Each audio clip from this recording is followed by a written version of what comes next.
Hello, everyone. Thank you so much for tuning into our webinar. Today, we'll be reviewing sales and marketing tips to make your facility stand out in a workshop with Travis and Jeff, who I've invited on this panel with us today. So thank you so much. Just to introduce myself, you guys have probably seen me in previous webinars. My name is Keisha Johnson. I'm the Senior Marketing Coordinator at DaySmart Recreation, and I will be giving you guys a few marketing tips and some marketing tools and advice for you guys to use after this workshop. Travis and Jeff, I'll hand it off to y'all. Travis Huff, sales manager at DaySmart Recreation. Prior to being with DaySmart Recreation, I actually opened and ran 3 different facilities, 2 turf and court locations, and then a 2-sheet ice rink for about 12 years before joining the DaySmart Recreation team. Excited to talk to you guys today. And I'm Jeff Phillips, also sales manager at DaySmart. Over the last maybe 20, 25 years, I've been focused on sales and marketing tactics, strategies. So excited to share with you today. I've been with DaySmart about 4.5 years now. So really interested in sharing some ways in which DaySmart might be able to support you. Also giving you some strategy and some tactics to improve business operations. Awesome. Thanks, guys. Well, in our last webinar, if you guys have tuned in, I actually had the pleasure of interviewing Gary Lindsay, who is a facility operational consultant. And together we discussed some tips and strategies to help you boost your facility's visibility in your community. In this webinar, we broke down some promotional ideas that you guys could use year-round. And while a lot of you found this helpful, we did get some interesting questions about how facilities can use their marketing and sales teams for outreach to engage their communities. So while all of these promotional ideas were great, we had a lot of common questions about, like, where do I even start when it comes to marketing and sales, or how do I leverage my marketing and sales teams internally a little bit better so that we can improve our marketing and sales process. So these are some of the common questions that we got, which inspired us to create this workshop. The first one is, I want to implement new programs and events at my facility, but how and where do I promote them? The second is, what methods should I use to reach my audience, and how do I put myself out there? And the third is, what platform should I be using to market my facility in 2023? So just for you guys to know, this workshop will be separated in 2 parts. Sales will take on the first part, where they'll be giving you some sales tips for business operations. And the second part will be about marketing, and more specifically, like some good social media tips you guys can take away to better market your facility and to keep up with some marketing trends in 2023. And without further ado, I'm going to let sales take it away with some best practices for promoting upcoming events, programs, and leagues. So go ahead, Travis and Jeff. I'll kick us off. On this slide, it's entitled, meet your audience where they are. I think the important, thing to keep in mind as we go through this slide is that it's really important to understand your customers, audience, however you define that, and it's very important to be both strategic and understand, different aspects of that audience. So, what are they interested in? How often do they participate?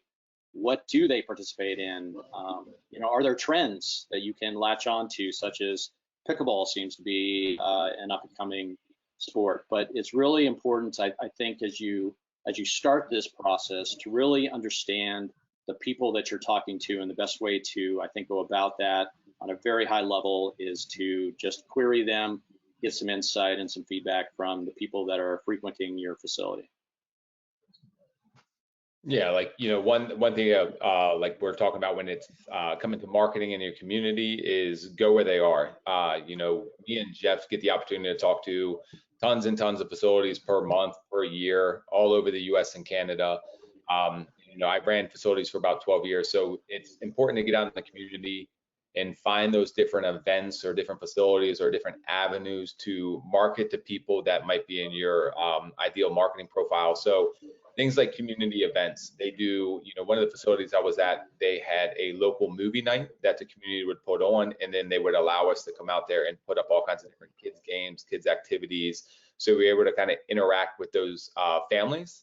Going to different, school events, volunteering inside of a school to run a program for the PE department, going to a field day for them to just kind of get intertwined it with the principals at the school or the admin at the school, so they see your level of energy, your level of excitement to work with the kids and the families within the community, to show them all the different skill sets and programs that you have out there for them to be intertwined in. So jumping out there in those volunteering avenues to get out there in the community, show them your passion for the community and how you want to engage and work with them.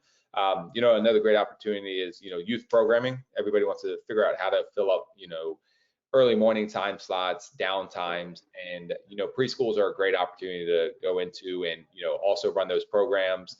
Go in there and volunteer a little bit of your time and spend some time around those kids and those teachers that are working there, so they can also encourage those families, pass out flyers, shoot out emails on your behalf of maybe programs that you might have upcoming at those facilities as well.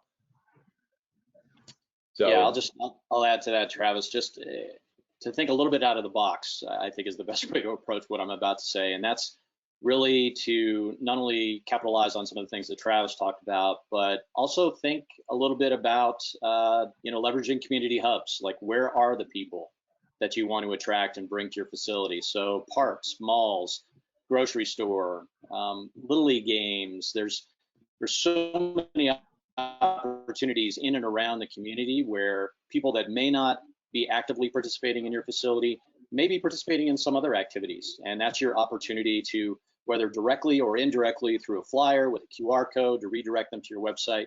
Those are great opportunities to take advantage of as well. So the practical, go to those community events, those opportunities that Travis mentioned, but also look at the unorthodox, out of the box opportunities where community hubs can really serve you well. Perfect. Another one we talked about yesterday, Jeff, was those 5K events. During the summer times, there's tons and tons of 5K events, family fun runs, and kind of using those tools that Jeff was just speaking about as well to engage that community, as well as they're kind of in that fitness realm and that active type of family, engaging with them, as well as those those outdoor sports organizations that may be open to types of sponsorships where you can go set up different tables and have banners out there to talk to those people in that community as well.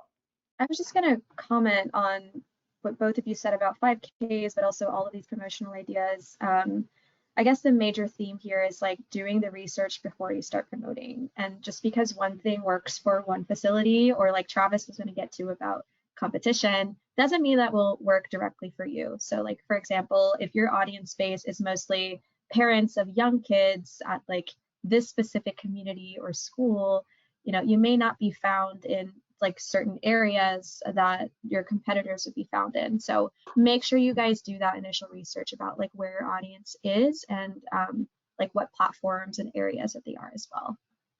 So study your competition. I think very simply put, we're not saying that you need to emulate everything your competition is doing, but it is important to understand, what are they doing well? Where do they have the highest participation levels?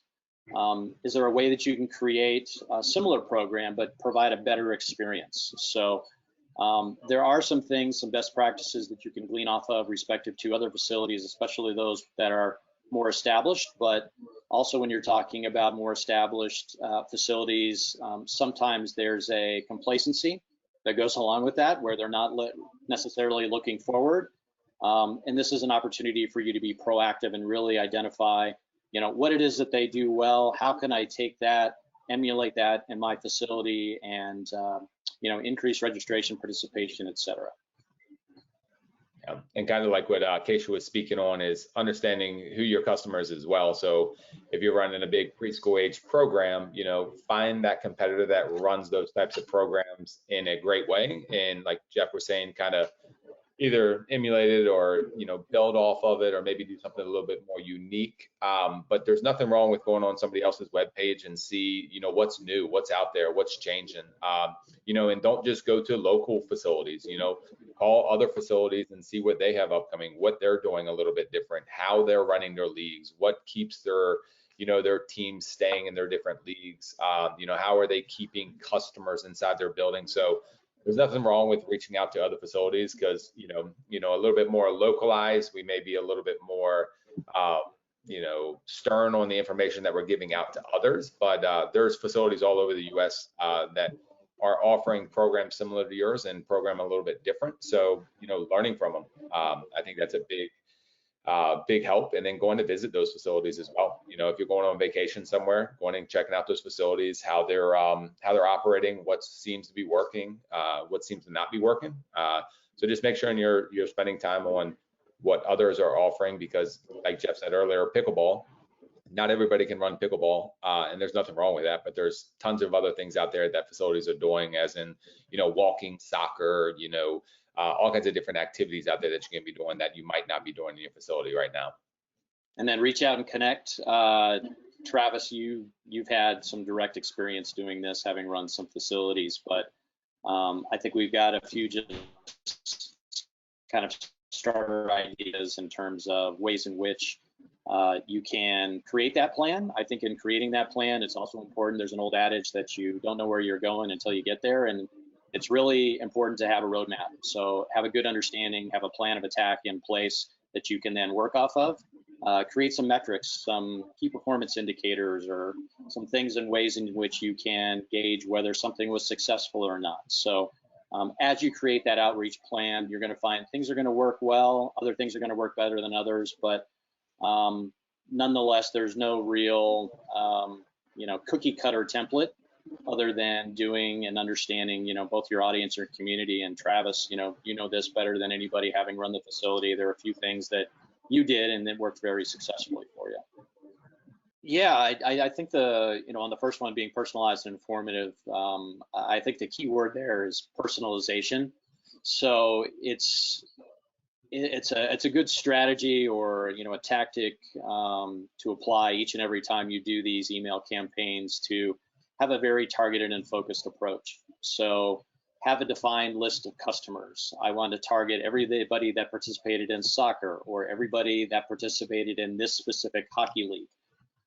DaySmart itself has a lot of different ways you can really segment out and get very defined and granular in that message. And as you create that list, it's also important to have a call to action. So what is it that you want them to do? It could be a QR code, it could be a link, but the idea is that not only that you're being informative and communicating and engaging them, but also how do you retain them? You know, drive them somewhere where they can continue their participation. So in sending out emails, I think it is important to have a very defined and targeted list, because that's going to give you a higher rate of response. Yeah, speaking on the next bulletin, you know, offering early bird discounts and incentives. I think the most important thing you need to think about there is what level of urgency you have to get people signed up as quickly as possible.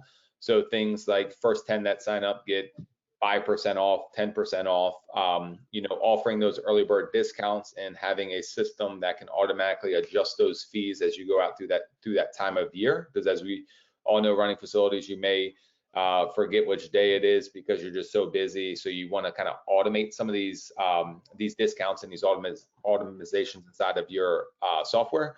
But I think the biggest thing is creating that sense of urgency. And then when you're coming up with your marketing plan on what you're trying to get everybody to sign up for, is what is that sense of urgency sound like? How is it communicated on Facebook versus Instagram versus an email versus a text message? So there's different verbiage and, you know, that you should be sending out there during all your marketing campaigns when it comes to these discount types of programs that you're trying to get people to sign up for as well. Yeah, I'll add to that just in terms of the incentive. So you would be very surprised at what people will do for a t-shirt or a water bottle. Something that costs you $4, $6, $8 may garner $150 registration. So keep that in mind too. There's a perceived value. People enjoy getting things for free, and if they are, you know, registering anyway, they're going to be more apt to do that if you were able to not only provide maybe a discounted rate, but also some of those more tangible opportunities, water bottles, t-shirts, et cetera, that may also be a branding element that they can take outside of the facility as well to promote your business. I think last bulletin, creating a sense of community. One thing I found that really helped us, grow our social media presence was finding our customers and sharing their stories of, their experience inside of our facilities, because that's going to connect with more people. Now, maybe you might get connections in Wyoming if you're in, New York, and that's not so important, but you do get a lot of that community connection locally, just because they're out there excited to share that, hey, look, I'm on this social media platform talking about this facility that is great. So just really focusing on that marketing, how you're putting it out there, even making sure you're using pictures from your facility versus generic stock pictures. It really shows them, the sense of community. And even if it's a small thing, like Jeff was talking about, a water bottle that may not cost you too much, but even if it's a simple picture of somebody inside of one of your programs in your facility, I think it goes a long way with your customer base and kind of creating that sense of caring inside of the facility. I think you've got a unique value proposition in that your value proposition is that you are creating and providing a service in which people are having enjoyment. There's an emotional connection to the service you provide. So try and leverage that as best you can. When you're connecting with people, you're connecting with them at a very emotional level because they're doing something that enjoys and brings them fulfillment. So keep that in mind as well. Moving on to the next slide. Obviously, we talked about outreach efforts for sales. We wanted to give you guys an example of like what that actually looks like when we talk about outreach templates. So Jeff and Travis, I'll leave it up to you guys to kind of explain what this is and what it means. Take this one, Travis? You want me to take it? You can go ahead and take this one. Well, again, as we've talked about, I don't think we need to spend too much time on this slide, but I think it's important to be brief, be succinct, be targeted, and provide that call to action. I think it's, whether it's email communication or text messaging, I think the important aspect here is that, you want to evoke a response. You want to have some sort of a call to action. You want to create that sense of urgency if you can, where you are acting upon or they're acting upon the message. So just as you create your emails and your text messaging, keep in mind that you want to be brief, targeted, and have a call to action associated to it. Yeah, I think when I look at emails and sending it out, you want it to be enough information in them to say, okay, I'm excited to either click on this link and register, or at least click on a web page and dig into that information a little bit more. But even as a person with 2 kids that do all kinds of programming all the time, I hate when I see information that comes across and there is no registration information, nothing to click on to actually go to a site. So it sounds small, but just making sure you always put something for them to be able to click on to either go directly to that registration page or somewhere to get additional information. But, when you're sending this out, the urgency is important. So sending it directly to a registration, I think, is always a big benefit. Less clicks, the better when it comes to anything email-wise, text messaging, social media posts, anything like that. So, yeah, just make it quick and easy for that customer if they are engaged and want to register for a program. Yeah, all good points. We won't read these templates word for word. We'll make sure to have a copy of these for you guys to use yourselves and to customize and personalize as much as you want. Just make sure you guys look at the email that you guys clicked on to even view this webinar, and we'll have a list of different templates you guys can use at your own facilities. All right, so moving on to marketing, I'll be taking over this portion. For this, Jeff and Travis have already gone over outreach, creating a sense of community, urgency, being brief, and what it means to reach out to people directly in your network.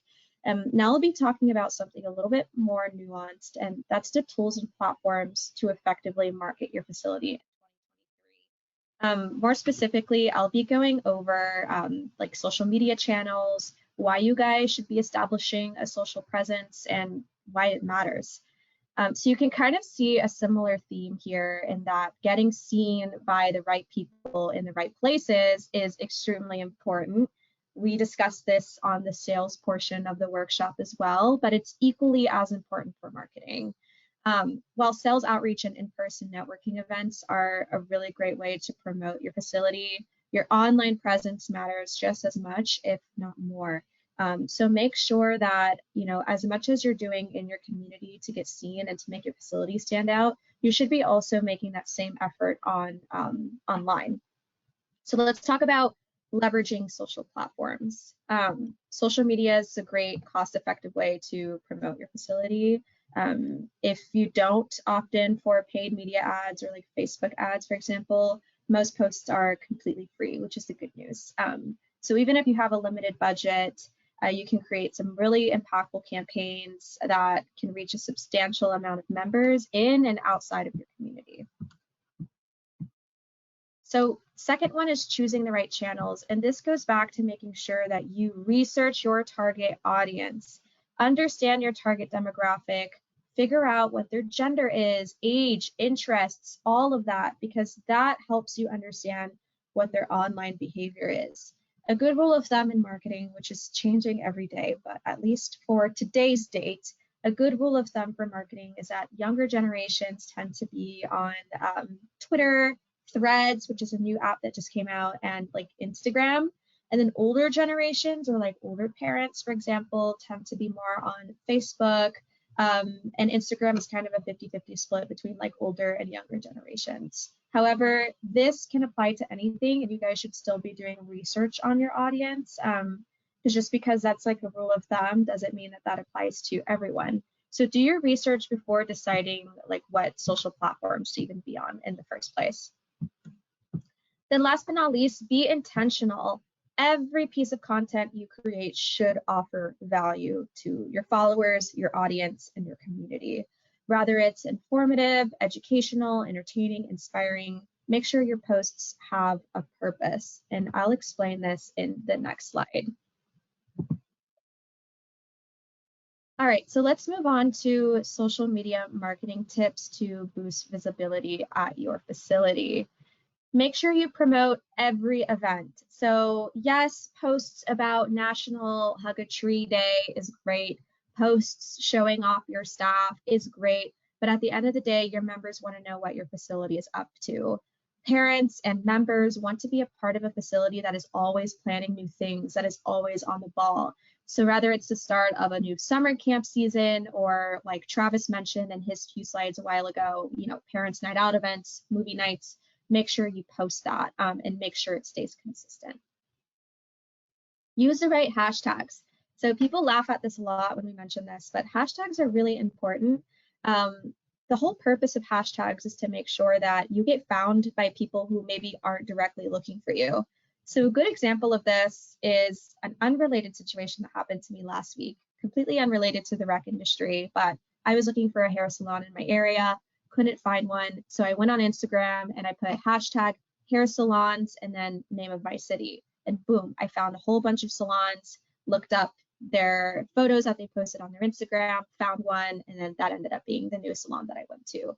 Facilities and recreation centers can do the same thing. So for example, if you're promoting a soccer facility in Seattle, your hashtag should look something like hashtag Seattle Soccer Leagues, hashtag Soccer Seattle, hashtag Soccer in Seattle. I mean, the list is endless, but do make sure that your hashtags are location specific.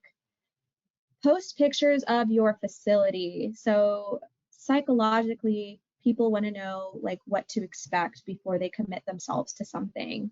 Social media is the perfect way to show off your facility and to show members what to look forward to.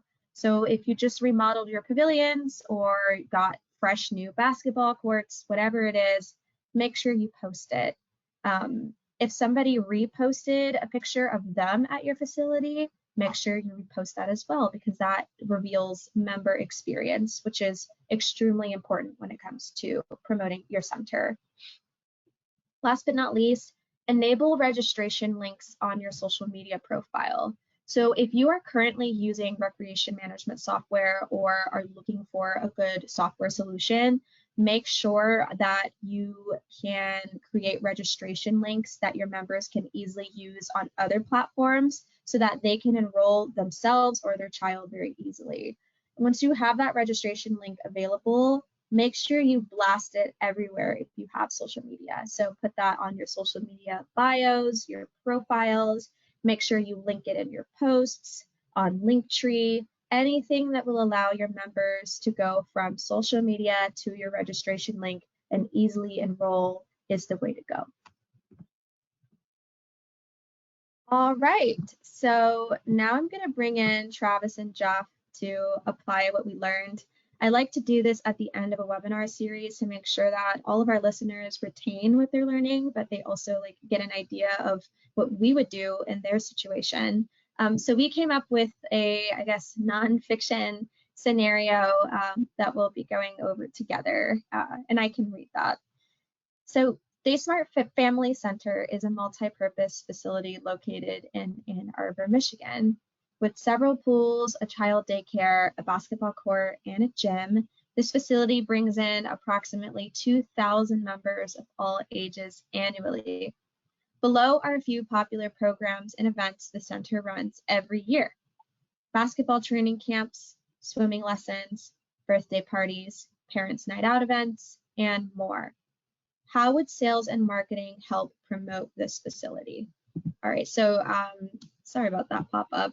Travis and Jeff, I'm going to call on you guys. What would you say from a sales perspective is a good outreach strategy or sales strategy to help DaySmart Family Center?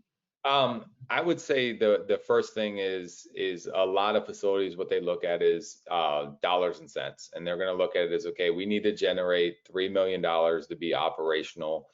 And a lot of people just look at $3 million as a whole bucket versus breaking down those line items into, okay, how much in basketball training do I need, basketball training camps do I need, how much in swimming lanes, how much in birthday parties, with a realistic understanding of how much resource time and how much programming they can put inside there. So really being very focused on what and when you can offer things. So what I'm going to do is I have a document that I've used for many years when I was at facilities, and I'm going to share that so you can get an understanding. All right, so this is a calendar that I would start with, and really being focused on programs that you're trying to market at very, very specific times. So on the left-hand side, you can see a bunch of focus points, marketing strategy, what's your mission statement, what are you trying to accomplish, who's your target market, everything that you need to know when it comes to a basketball training camp. What are you trying to convey? What type of social media posts are you going to put on here, and put them in these boxes. And you can work on this throughout an entire year. So when November comes up and you're in October, you're not worried about putting together your marketing plan for November. You already have it. So then you just have to go grab verbiage, text messages, any type of information that you've already put into this document. You can put social media pictures in here. You can put dates that you want to post certain things. What's your goal? You want to get 60 registrations, 70 registrations, who's your target market? So creating a more of a monthly marketing plan of, okay, how am I going to generate that $3 million annually, and what programs can I run to generate that dollar amount based off of the resources and the time that I have available. So I think when you can break it all down a little bit more granular, you can say, okay, this is where I need to spend my time focusing on November to get my registrations right for January, versus focusing January program and marketing and sales on January programming. You have time frames throughout the year that you're focusing on different programs that you know that are opening up at specific dates that you want to get people involved in. So I think creating a marketing plan is important into getting to that dollar amount that you're looking for as well. Yeah, so Travis's sheet was really valuable, and that obviously having a plan is important. Even when it comes down to individual posts that you're putting on social media, like down to the nitty gritty, you guys should be mapping out like what that plan looks like when you guys are promoting certain registrations, events, etc. Few things that came to mind when I was reading this scenario. When it comes to social media, you want to make sure that the content you're posting is inclusive to all ages.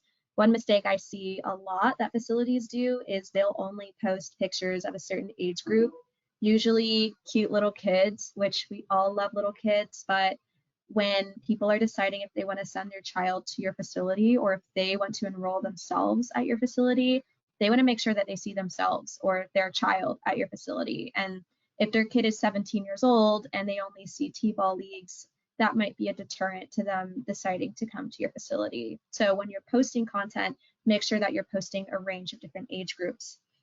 Another thing is, are your posts up to date? So it seems like in this scenario, DaySmart Family Center is very busy. They have a lot of different activities, camps, lessons, parties, but are they showing that off on social media? So that's something that I would ask the Family Center. If they are, then they should be making sure that all of their enrollment and registration links are available for every single time enrollment opens. So if they have basketball training camp coming up in October, do they have a social media post ready for that? And do they have a link that will take people from that post to their registration link to enroll very quickly? And then last but not least, this is a great opportunity for hashtags and partnerships. So we know from the little information that we have that DaySmart Family Center is located in Ann Arbor. So I would make sure that they're constantly using hashtag Ann Arbor Family Center, hashtag Ann Arbor basketball, et cetera, et cetera. That's one thing. And then for partnerships, because this is a family center, there's a lot of opportunity here for them to leverage partnerships in their community. For example, who is designing the jerseys for the basketball training camps? Is that a specific company? Does that company have a social media profile? Can you make sure you tag or shout out that company when you're making posts so that they can repost on their network and you guys can share each other's network? That's one thing that you guys can do. Or even promoting like the coaches that come to your family center. Are you inviting like a special guest coach for the basketball training camps or a coach that has a high following? Make sure you tag them and encourage them to repost on their social platforms as a way to cross promote both of your followings. And another thing too is, especially for, you know, like a basketball training type of program or a parents night out type of program for like basketball, go find some local organizations in the community that might send out some communication on your behalf. And when their customers go through the registration process, you can give them a specific code to register for, and then you could always give kickbacks to that youth sports organization, just because a lot of them are not-for-profit. Same thing, parents night out. Go to PTA groups inside of the schools and say, try to get intertwined with the PTAs and say, hey, we're offering parents night out. We would love to give you a kickback as a fundraiser for every kid that signs up for our program, because again, they are where the masses are, they are where your customers are at. So just try to figure out how to utilize partnerships in trying to grow your facilities as well. I'll close by saying we've talked about a lot of tactics, strategy, recommendations, if you will. Just keep in mind, if you're a smaller facility, you've got less bandwidth, you've got less resources that you can take advantage of. Keep it simple. Do what you can. There's no need to create an elaborate, very comprehensive annual marketing plan. Start with a quarterly plan and work your way back. And as you get more comfortable with those things that we've talked about today and how you can really, leverage and utilize some of those things, it'll inherently become easier for you. But just know that it doesn't have to be in totality. It can be in parts. Yeah, that's a really good point. Thank you, Jeff and Travis. This was all awesome. I hope that our audience will take away some good tips from this. Don't forget, as we mentioned before, guys, in the email that you received to watch this webinar, under it, if you scroll down a little bit more, there'll be some links for you to access templates. That calendar that Travis shared with you guys, you will also be able to have access to that, a more customizable one if you guys care to use it. And then we'll also leave this deck behind for you guys to reference back to at any point. So yeah, that concludes our workshop. Thank you so much, guys, for attending, and we'll see you at the next one. Bye, everyone. Bye. Thanks.